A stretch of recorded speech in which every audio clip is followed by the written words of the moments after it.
Hello everybody, this is Josh. And Jen. And even though the park is not open, we are here at Busch Gardens Williamsburg. We're here for a special hard hat tour of the new action VR ride that's opening up this year. I'm probably going to say the name wrong, but I believe it's Battle for Eire.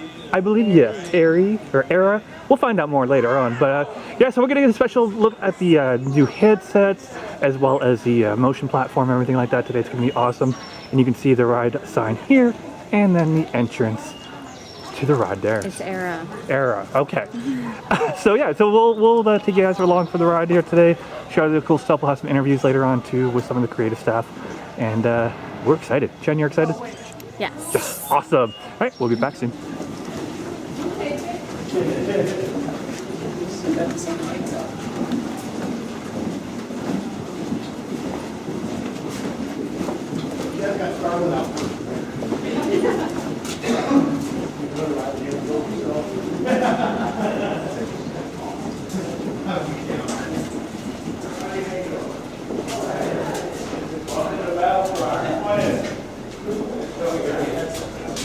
Well, we're going to probably move on to the other room here.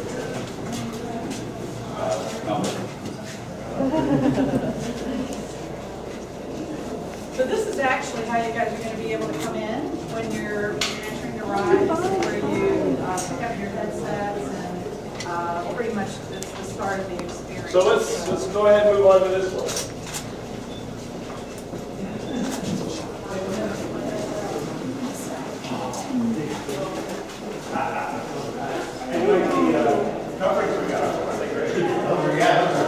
Very stylish,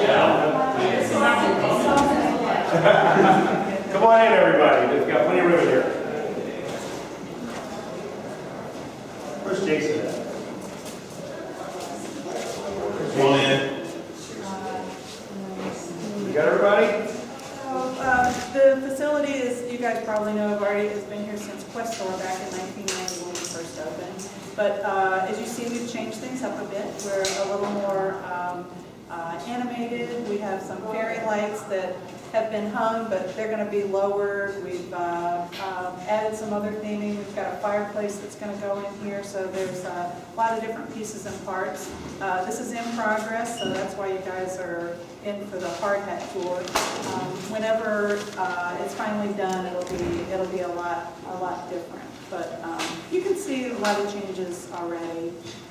So this is where you're going to be introduced to the story.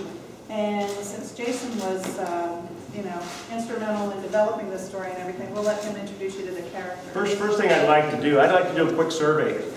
Who in this room has done virtual reality before? Actually, your percentage is actually much higher than I was expecting. I believe the actual, across the country, it's only about 5 to 6% of the people that actually experienced VR before. And we think we've got one of the most unique VR experiences pretty much anywhere.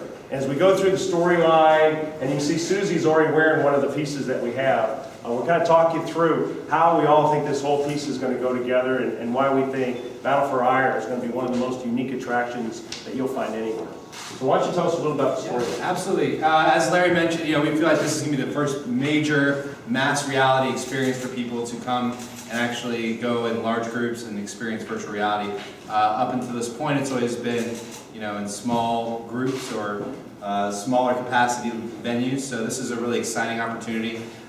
When people enter this room, this is, the prelude to the whole story, right? So this is where we're introduced to the characters, to the story, to the world that we've created, which Battle for Eire lives in.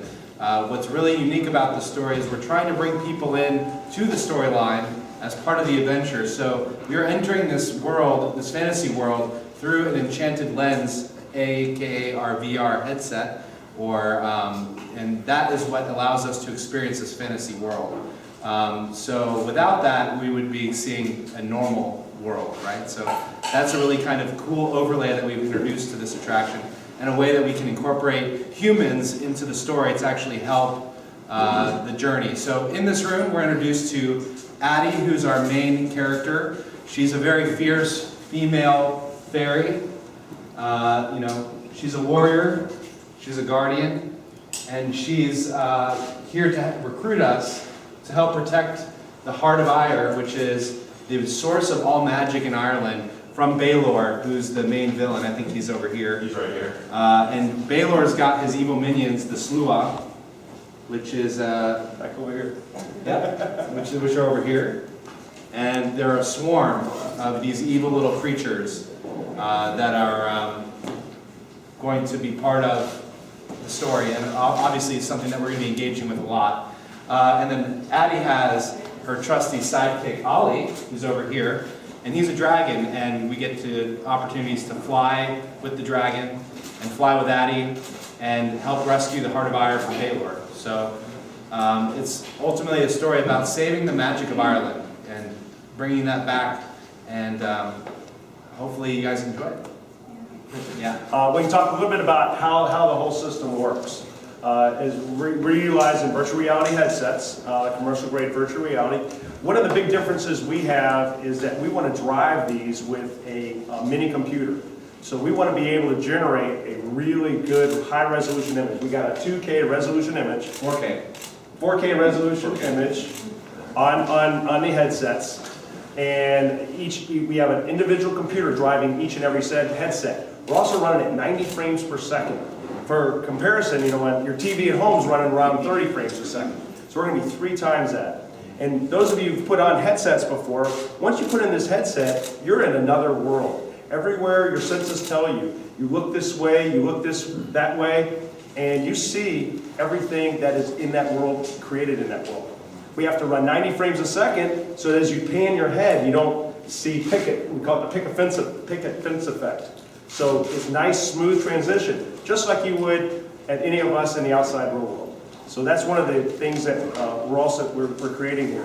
The other thing, we're putting it on a state-of-the-art simulator. Our simulator is got 6 actuators. We run 2,000 psi pressure, and we can make this thing really move and dance. So as you experience the adventure, when you're actually riding on the back of a dragon, Ollie, you're going to actually be on the back, you're going to feel it, you're going to look down and see the dragon, you're going to look to the right and see the wings flapping, and of course you'll be able to see the vistas that you'll be able to see just like you would on a real dragon. So we're going to take you places that you really can't go anywhere else. Yeah, you pick it up in the ante room, and you just put it on your head. You see the Busch Gardens logo here. You can't really see it, but when you have it in your hand, you will. And you put it on your head, turn around, and just tighten the ratchet. Make sure this is down low behind your the base of your head. And pretty much when you go inside, the VR, what do we call it, the enchanted lens will actually snap right in. We'll show you that too when we get in there. So we're calling these emerald masks. This part right here, the head mount, these are called emerald masks, and the lens is called the enchanted lens. Thank you, Nathan. You are going to take a selfie with these masks on, you know, that's going to be definitely a good photo opportunity, everyone's with these masks on. Yeah. Don't they look great? I mean, Everybody can look on You ready for battle, right? Exactly. just superhero battle. Ready to go with Addie, right? All right, so as Susie mentioned, this is kind of where you get your training. We kind of make sure that you know what to do. You're standing on a line. One of the colored dots is the same, corresponds to a row, so you know you're sitting next to each other by being on the same colored dot. And when the unit's ready to go, we'll magically open the, and you'll go in. And, we've been trying it on with glasses, and one of the unique things about it, I'll take your headset off for a second. The way the headset's designed, okay, with glasses like yourself, you take it, you put it straight on like that, and then you flip the back down, crank it on. And it's designed to have glasses. Now, whether, you know, of course, we have kind of jumped in and got everybody in the offices and tried it on them. Yeah. And so we feel that we've got a large swath of the public covered. But of course, we won't know until we start. This is, yeah, of course, once we get in here, you're at a theme park. We're supposed to have a lot of fun. And we have stick figures that kind of like tell you what to do, you know, and they do a little bit of slapstick in there. And it actually is a book. It's going to look like a book with pages turning. That's why you see these alternates hanging down. The special screen that's coming is getting ready to be mounted on this. So it should be here very, very soon.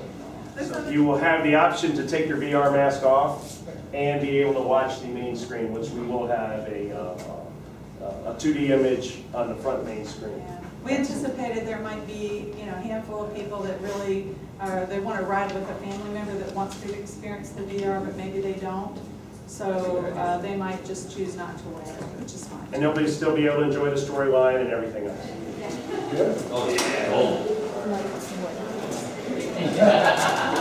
That's a light there. That is a light.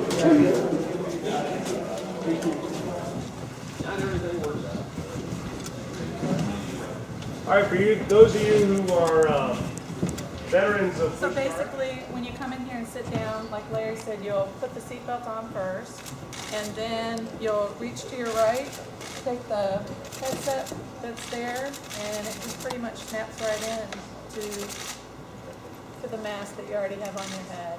You can tighten it a little bit if you need to, and pretty much you're ready to go. You just wait and listen to what the operator tells you, and pretty much you're going to be onto the ride.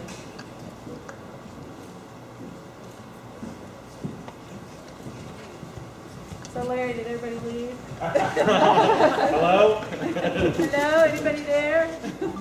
Everybody's taking a picture, so Oh, okay. look excited. All right. You guys get that? There's a lot of virtual reality systems out there. The reason we're doing it this way is we wanted to be able to drive this with a real computer instead of a cell phone, which is a lot of your VR gears and some of the other ones you've seen out there. We can get a much better image. We can and also get our frame rates up so that the image we project and we feel everybody's going to be very, very impressed with. So that's part of why we have it tethered and using the system that we are. 59 Nook computers are driving this. One for every seat. Yeah, this flight simulator was installed. I think I was talking to a couple people. Some of you remember Questor. I remember Questor quite a bit. That was my first project here at Williamsburg, and it was we worked. This flight simulator was state of the art then. It still is state of the art system. This thing, when you see it running off board, looks like it's alive. It will move. It will dance. We can do so many things with it. Over the years, one of the things that we've been limited on is we felt that the imagery is much better off board, just like this. And so we were very limited on the motion because anytime we try to do tip up, you lose your main screen. Well, now we have unlimited options for our motion because now our motion systems are all on board with Flight Simulator. Now we can tip, we can drop, we can turn, we can do all the things we've always wanted to do as far as the motion side goes. So it really becomes more unlimited for us. We got started, I think, a little over a year ago. And as Larry mentioned earlier, we're doing stereo 4K, 3D 4K, so 4K per eye in the VR headset. So it's also going to have some of the interactive elements that I mentioned earlier. Nathan said we should touch on that a bit more. There's going to be some interactive elements where you use your gaze to trigger events in the content. So by looking in certain directions, that will cause certain things to happen. Yeah, so even the main character's names, Addie is short for Aidnit, which means little flame in Celtic.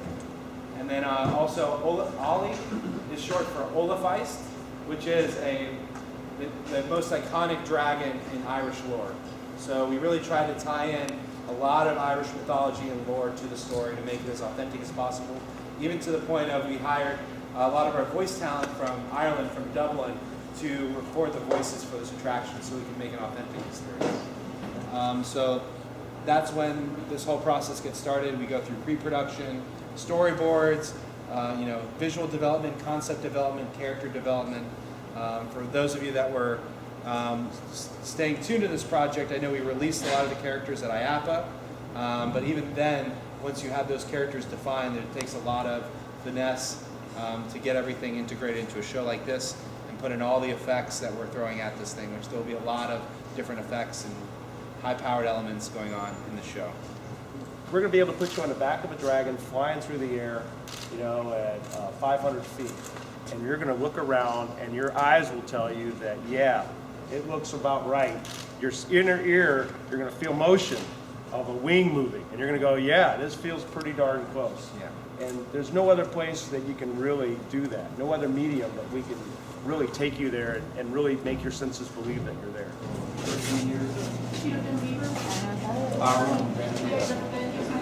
What I was talking about is actuators. This is a 6 actuator unit. This is what we call an actuator. It's an internal hydraulic piston that extends and retracts. And this is all based on how we want the unit to fly. So if we want the front to go up, these 2 units will extend and it will rotate up and go backwards. These are all Moog actuators. Moog builds a lot of the flight simulation systems. Actually, I had a few NASA guys up here checking out our systems. They have a couple very similar to these down at NASA, and I heard there's one down at Virginia Beach for the Navy.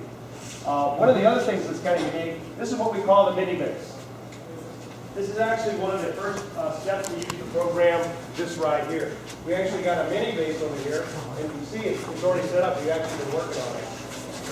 And we will actually maneuver that mini base based on the images that we're seeing on the screen. And we record the locations of the actuators and then translate that right into the actuators of the large system.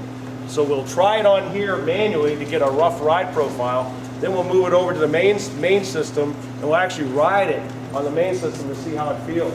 A lot of times we'll think we'll try a maneuver and then we won't like it, so we'll have to come back and try a different maneuver.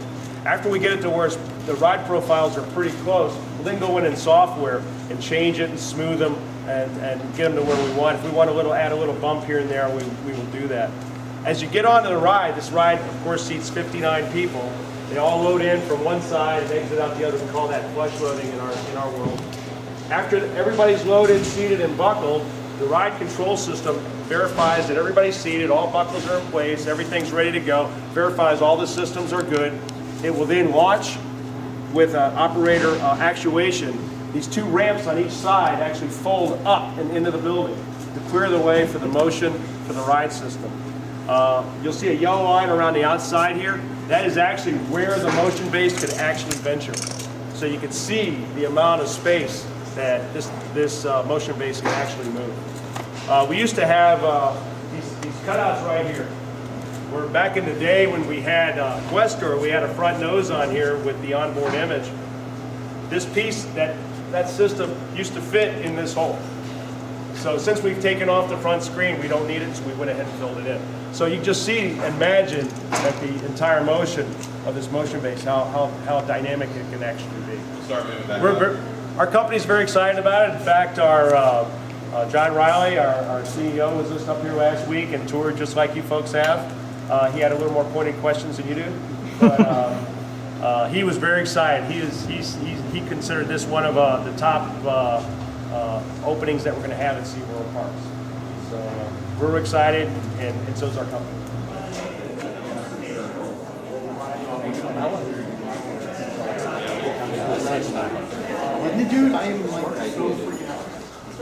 These will be where you return your emerald mass.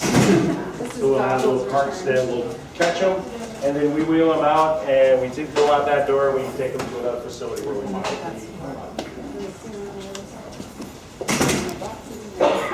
Motion simulator is actually pretty much unchanged. We felt very confident that the simulator can pretty much do everything we want it to do already. It has all kinds of range of motion, and we really felt that there was really the weak link of the entire system has and used to be the visual side of it. And we think with the virtual reality side of it, now that weak link is gone, and now we've got the visual system that puts people in a place, virtual reality basically, that we can't do anywhere else, and we got the physical system that will confirm that you're really there. Not so much. We got the commercial grade HTC5, and we've got new adapters because of our attachment point. So really, they're pretty much with all the same accelerometers and everything. All the electronics we thought that worked really well, and there was not a way we could really improve on those over the past year. We've had different headsets. We've had all kinds of different emerald masks. We've ambushed a lot of the marketing people. We'll walk in and throw one on their desk and have them try it on, and they're looking at us like we're crazy. But we've had employees, kids here. kind of making sure that we've got all the different head sizes covered. We found that, oh, where's Natalie at? There she is. Where's Natalie? We found her as one of the smallest heads. She was a unique head for us, so. Thank you. I don't know if that's But yeah, we've had to do a lot of work to try to cover our bases, and I think somebody mentioned what happens when the public gets here, and that's always, you know, that's always the wild card for us, and we'll find out. We think we've got a lot of it done. We'll just have to roll with it after we open. Well, of course, we went and saw what a few of the folks are doing out there, and we weren't happy with a lot of it. What we saw was really the quality of the image. Again, a lot of people in the industry are driving everything with cell phones, you know, the VR gear, and we just felt that we didn't want to put that kind of quality on our ride, so we really pushed for having a much higher quality image, which they required us to have a separate driving computer. Special software had to be written to be able to drive it at the frame rate we wanted it to. So I think we're really creating kind of a new virtual reality system here for the theme park world. You know, many of our guests walking through the park, I think this group is probably a little of an anomaly with the amount of people that experience it. But I believe it's the numbers like 6% are actually have experienced the virtual reality world. So for a lot of folks, this will be the very first time they'll ever do it. And I know when we first had our headsets in, and of course we were playing with them, and we'd bring people in, and everybody's like, oh my gosh, I never really thought any of this was possible. And to layer it on with a storyline, with a flight simulator, with wind effects, we think we're going to create an experience that really is unique to anybody that they've ever seen before. We always look at any new attraction we have. We always come out and look in the park and kind of look around. I believe we got a whole new menu here for our Grogan's Grill. We got a new roof over on Emerald Isle. I don't know if anybody's seen it. It's light brown. The roofs are all painted great looking blue. We've cut back. We've changed a lot of things in here that a lot of our fans will notice right away.